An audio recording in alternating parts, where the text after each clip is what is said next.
It's been a long time. And a lot has happened. What has it been, like 3 weeks? Yeah. Yeah. So, the last video I left off with just having chemo left to do. And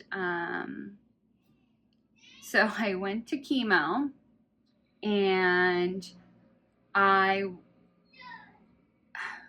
don't know how many hours. I think it was like 3 hours because I had some pre-meds, and I was only like halfway through my first chemo med. And I started getting chest pain and shortness of breath, and they put me on 6 liters, and my oxygen was at 74. So they decided to send me out and via ambulance to the hospital, which yeah. I was here with all the kids and her brother, and she calls me and she's like, hey, I need you to come get my stuff from Compass. And I was like, why? And she goes, I don't want to talk about it right now, but I'm going to the hospital. And I was like, wait, why? And she's like, I don't want to talk about it right now. And then she hung up. So I'm like, don't know what's going on. I go to Compass. No one can tell me anything either. And I'm just like, okay. All right. I don't really know what I was thinking at that time for me to react like that. I probably was just irritated or something, who knows. But anyways, I went to the hospital, and they did a CAT scan, and they found fluid in my lungs. Which has been something that we've been like going back and forth on. Yeah, for weeks, because we had one doctor tell us he heard fluid in her lungs, and then every other doctor was like, no, like, I think you're just, exaggerating or whatever, like whatever roundabout way they tried to dismiss us. Mm-hmm. So when she went to the ER this time and they found fluid in her lungs, I was like, finally someone's listening. Yeah. And it was crazy. So I ended up having to be admitted, and I was in the hospital for 6 days, and they took out fluid out of my right lung, 450 cc, and the experience of that happening, it just felt like a shady deal happening at the hospital. Like, I was in this small room, and my hospital bed was the only thing that could fit in there. And I had to, like, sit on the edge of the bed, and, like, lean on this little table. And then they put a needle in my back. And the guy's like, yeah, so the only thing bad that can happen is your lungs can collapse. And I was just like, great. Yeah. Just one more thing to worry about. I've gone through a lot of things, clearly. And I swear I had the worst anxiety with that experience. It was terrible. But they took out the fluid, and I could breathe again. So now I don't need oxygen. So that's the good side of it, but the bad side was that she found out she was in heart failure. I didn't even think she was going to get to this. Yeah, she was in heart failure. Yeah, because they had to do an ultrasound. Well, for a while now, there was like a couple nurses, like when I had to do my ostomy surgery, the nurse was like, why is your pulse always so high? It's always like 130 to 140. Mm-hmm. And because she told us, she was like, before she knew what her pulse or her heart rate was. It's your heart rate, right? Or your pulse? Yeah, it's the same thing. Before she had looked at the notes, she was like, if she gets over 110, you should bring her in. And I was like, well, she's always at like 130 or 140. What's that mean? And she goes, wait, you're right. How come no one's addressed that? Yeah. And no one ever addressed it until they're like, oh, you're in heart failure. Yeah. So they did like an ultrasound. It's called an echo on my heart. And they found that the left side was smaller and then that the right side was enlarged, right? No, it was your left ventricle was enlarged, and I can't remember. I don't know. One side was smaller notes, yeah. and one side was bigger. So it wasn't operating optimally. So yeah, they had a cardiologist come in and talk to her, and they wanted to keep her for a few more days, but she had already been there for 4 days at that point. Mm-hmm. And so on top of like being so uncomfortable at the hospital and being in pain, she was like coming off of all of her medications too. Yeah, so I stopped taking Oxy in the middle of my stay, just because I don't know, I didn't need it, and also they put me on Lasix, and I lost like 20 pounds of fluid in my body.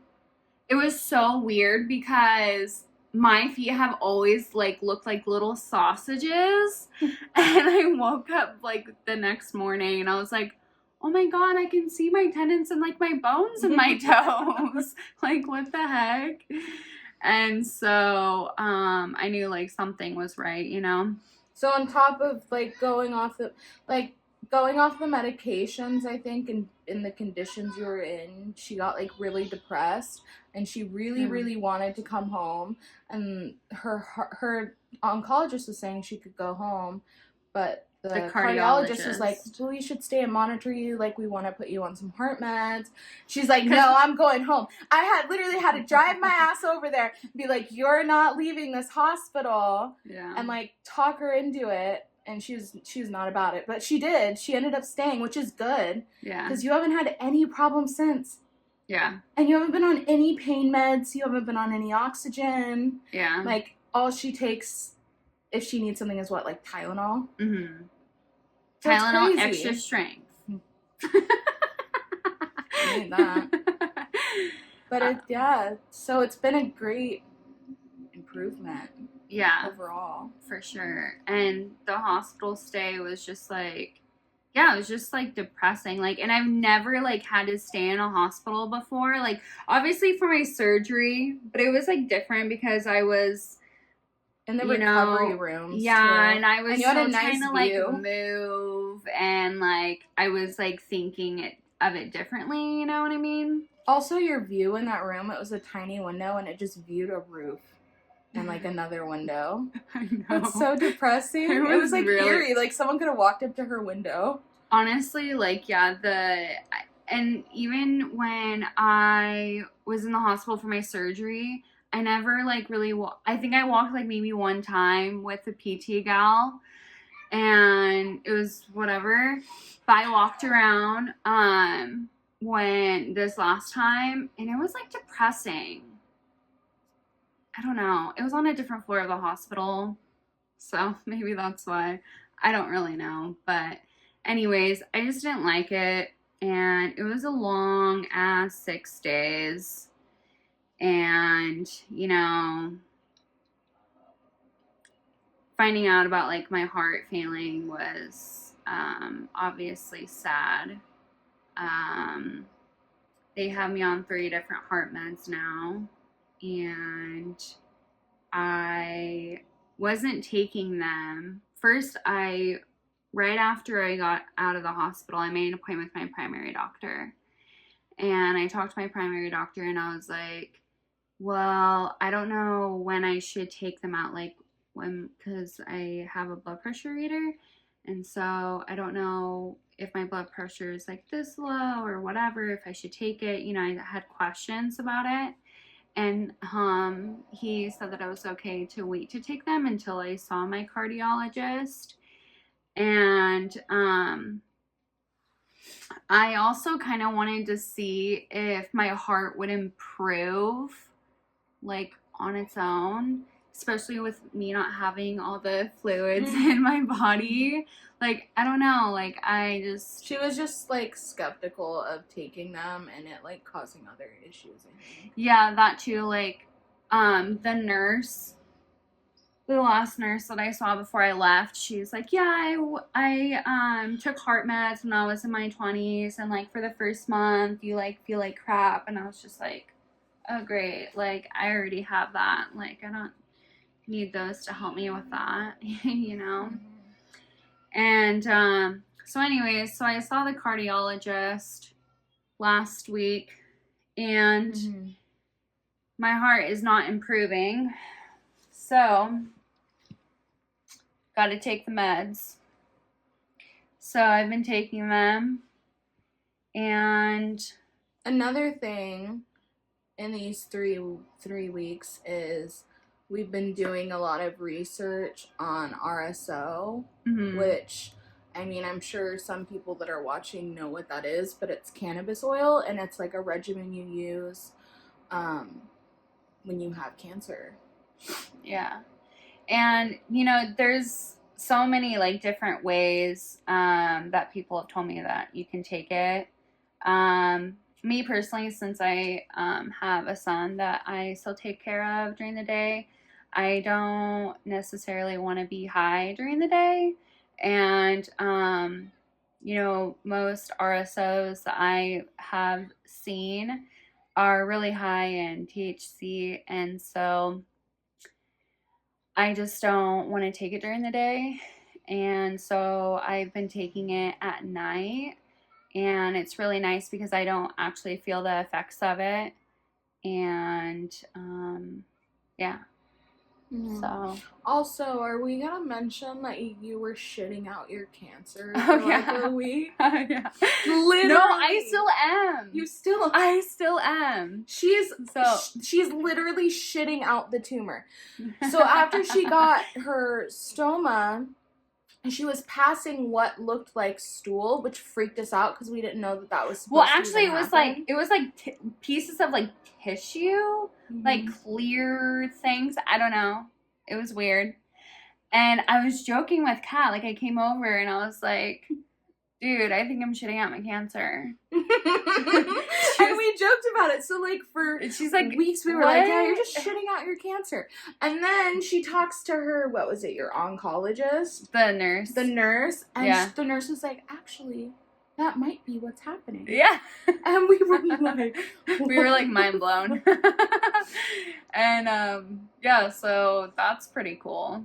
I mean... Which I feel has helped because it's probably reduced in size since you're shitting it out. And it's not so much on all those nerves that were causing you so much pain. Also, I think, you know, I had radiation...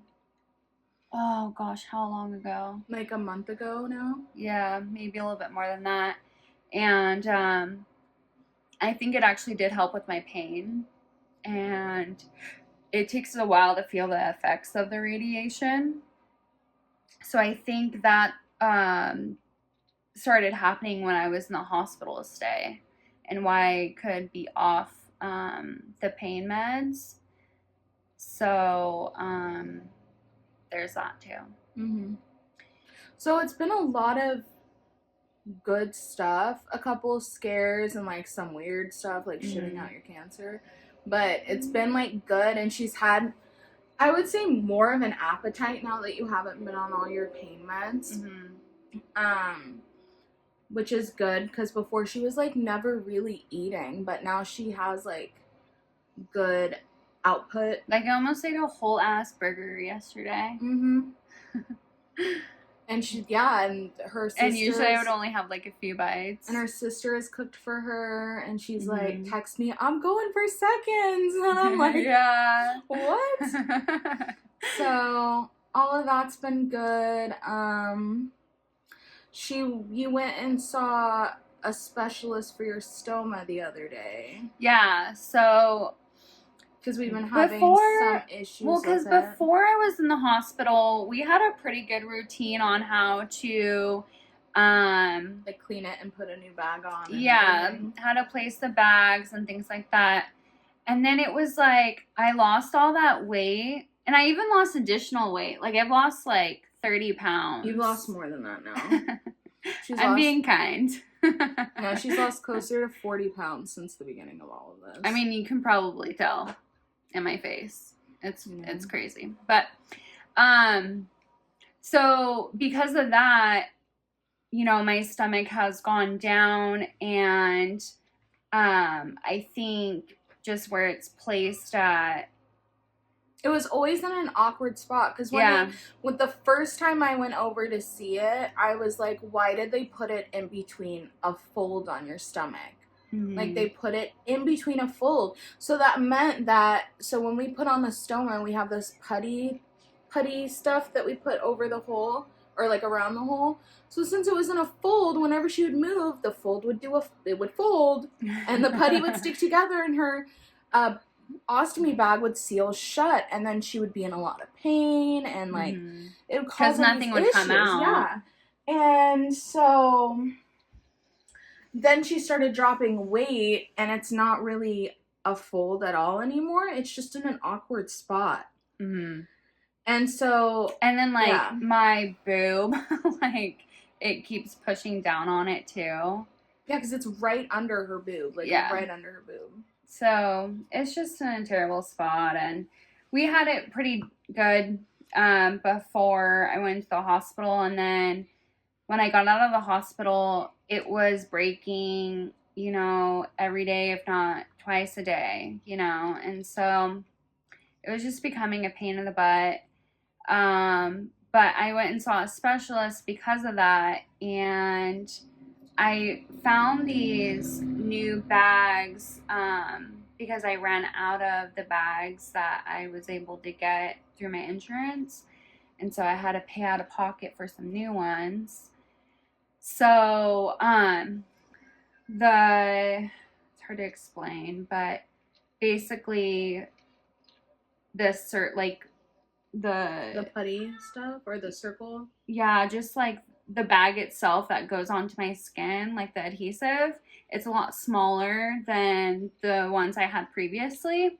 So it helps with, you know, bending and things like that because it's not so big.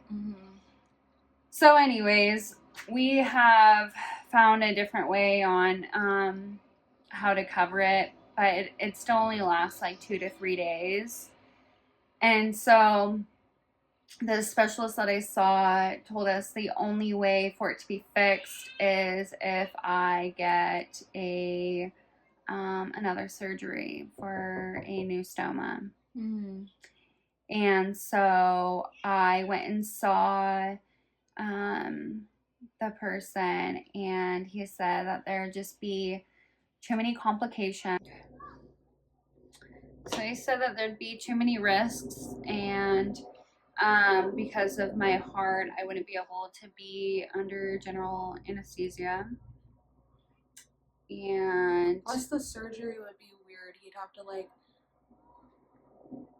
cut down from where it's already at, and then sew up the top and hope that it never leaks while it's healing. Yeah. And then also just I have to be off chemo during that entire time, and my white blood cell count is already really low. And my body needs to focus on fighting what it's already fighting and not necessarily like dealing with that, you know? So I get it, and I'll just have to make do with what I got, basically, you know? So, what else? I'm trying to think. I know. I don't know, just overall, she's been doing a lot better. Like, she's been home by herself ever since she got out of the hospital. No one has to stay the night with her anymore. Like, I can drive. She's been driving again. Yeah. Because she's been off all the pain meds, and she's just like finally getting some of that independence back. Like, she's a really independent person, so I think that's just been really great for her mental health and her physical health overall too. Right. Oh, and also they decided to change my chemo meds. So, I was supposed to be on Taxol, cisplatin, and what was that third one? I don't know. The third one was the one that was gonna make me lose my hair. It also caused 5 to 10% heart problems too. So the cardiologist said I can't have that med. So now I am on Taxol and then a different one. It's like a cousin to the cisplatin. I forgot what it's called. But both of them don't cause hair loss. So there's that. But your hair is already falling out. But my hair is falling out like every I touch day. it and it's like cat hair. It's literally cat hair. I was telling my sister's cat that we're twins. But anyways, so I'm just gonna take 2 chemo meds now, every 3 weeks. And the new chemo med, the big side effects are nausea and vomiting, and decrease in white blood cell count and red blood count. So, the first week my white blood cell count was really good, and this week I got my no, this last week. Labs. I got my labs done again, and my blood cell count went way down. So, trying to be like careful because obviously I don't want to get sick, and but I think I'm doing pretty good. Mm-hmm. And honestly, the first week I did feel like complete crap. I couldn't, like, my sister, she ended up quitting her job to help take care of me. So every morning she comes over to my house and she helps me take a shower and get ready for the day. And like, I have like a shower chair and everything because I just get so out of breath. And yeah, it's crazy because I never used to be like that, you know? I mean, I used to take 2 showers, one in the morning and then when I get home from work. And now it's like a pill, trying to take one every morning. So, but anyways, the first week after this last chemo, I only got I didn't get the Taxol, I got the other chemo med. So I just got 1 chemo med, and I felt like crap for the first week. And right after the steroids wore off, it was like the 2 days later, it was like I woke up and I felt nauseous, and I was nauseous like pretty much every day for a few days. And there was one day where I woke up and I was like, today's gonna be a great day. It's gonna be awesome. And I just got my regular water, drink water every morning, and I had to like throw down my water and like rush to the bathroom to like throw up. And usually I'm like feeling nauseous at first. There was no warning sign with that, and I thought that was pretty crazy. But other than that, I've been doing pretty good. You know, usually they say the first week of chemo is rough, and then you have 2 weeks where you have like pretty much a break. So right now I'm in that break period. So we're trying to like enjoy it while it's here. And yeah. That's pretty much all of it. And now this is like gonna be a shorter video than most, but honestly, the last couple of weeks have just been, for the most part, pretty chill. Yeah. And it was just mostly the hospital stay that was just like a huge thing. And for me emotionally, it was really taxing. Like, I don't know, the first 3 days I was in there, I was really depressed, and I literally just stayed in that bed the whole entire time. And she's weird. She doesn't even have them bring a TV in or anything. She just sits in there and stares at the walls. Like, yeah, depressed. Okay, yeah. It's so true. Like, I actually have a TV in there, but I don't like watch it or anything. Like, I literally just stare outside. And there wasn't that much of a window. It felt like I was like in hospital jail. But thankfully, there was another bed in there. So thankfully, nobody was in the same room as me. Because then I would be extra depressed. Be like, I don't want you in my space. You know? So there is that. But anyways, I don't really have much else to say. Yeah, when's your next chemo? Next week. So we'll probably have an update after that and see how that goes. And yeah, for the most part, we're all just trying to make it by and Yeah, you know, do what we can. And definitely. And yesterday, so at first I couldn't like walk that much or do very much at all. But you know, yesterday I walked quite a bit, and you know, hopefully as days go by that I can start being like a little bit more active. But I'm trying to be gentle with myself just because I do have heart problems. So, but yeah, so we appreciate everyone that's been leaving comments and just being supportive and checking in on us. yeah. We really appreciate that. I read them every day. I always check for new comments and try to reply to people when I can. Yeah, I was reading them every day when I was in the hospital too, and it was really nice. But for those of you that are leaving some weird comments, like maybe keep those to yourself, man. Some people just can't help themselves, so that's okay. I can't handle it. Also, I make jewelry, and I just made these earrings. You're probably gonna have to get close. Yeah. Oh, oops. Oh, why am I like this? They're cow print little ladies. So And cute. yeah, this is an awkward angle. I don't know why I did this, but anyways, thanks for watching us. I'll link my Instagram in the description so you guys can check them out. Alrighty, well, have a good rest of your week and weekend, and see you soon. Bye. Bye.